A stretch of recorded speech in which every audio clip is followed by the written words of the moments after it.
și astăzi voi face yoga challenge împreună cu Adina. Deci asta este prima poziție, deci să încercăm.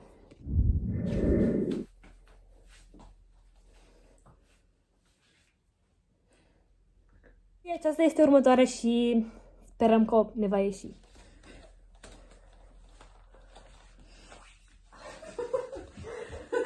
Hai, pune!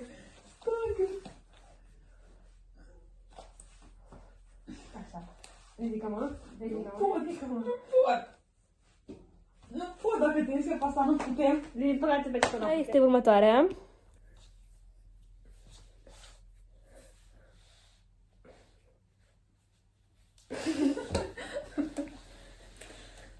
Următoarea.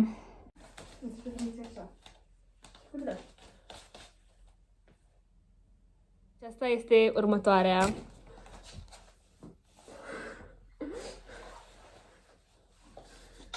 Cam așa? Următoarea.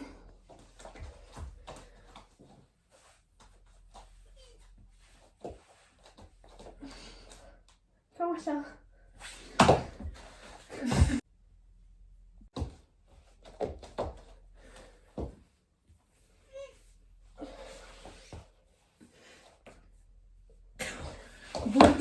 Din păcate, pe aceasta nu o putem face. Ca și pe aceasta și sperăm că ne va ieși.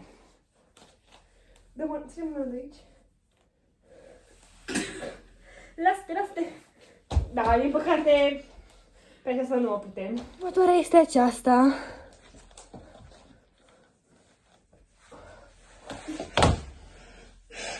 Următoarea este aceasta. 3, 2, 1 și... Următoarea o să încercăm să o facem pe aceasta.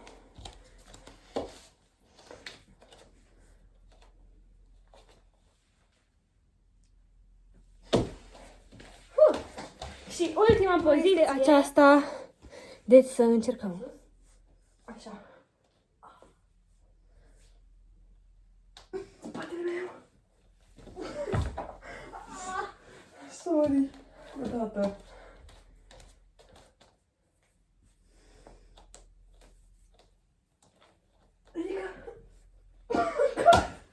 Din păcate, ultima poziție nu ne-a ieșit. Dacă v-a plăcut videoclipul nostru, nu uitați de like și să vă abonați. Și ne vedem pe data viitoare. Pa!